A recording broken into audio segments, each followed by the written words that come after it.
اساتذہ کرام، آج بچوں کو ہم نے ایک نیا حرف سکھایا، حمزہ، جو کہ باقی حروف سے تھوڑا سا مختلف ہے۔ آپ بچوں کو بتائیے کہ اس حرف سے کوئی بھی لفظ شروع نہیں ہوتا، بلکہ یہ کسی بھی لفظ کے اوپر آتا ہے اور کسی بھی لفظ کی ادائیگی کو لمبا کھینچنے کے کام آتا ہے۔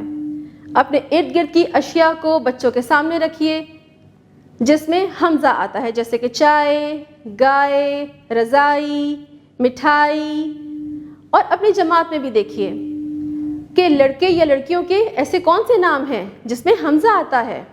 اس کے علاوہ اسٹیم ایجوکیشن کی سرگرمیاں بچوں کو ضرور کروائیے۔ اب میں آپ کو بتاؤں گی کہ وہ سرگرمیاں کون کون سی ہیں۔ سائنسدان میں بچوں کو بتائیں کہ سردی کے موسم میں رضائی جسم کو گرم رکھنے کے لیے استعمال ہوتی ہے۔ جدت دان میں دیے گئے QR کوڈ کو اسکین کرے حمزہ والے الفاظ کی پہچان کروائیے۔ تعمیر دان میں پلے ڈو کی مدد سے چائے کا کپ بنانے میں بچوں کی مدد کریں۔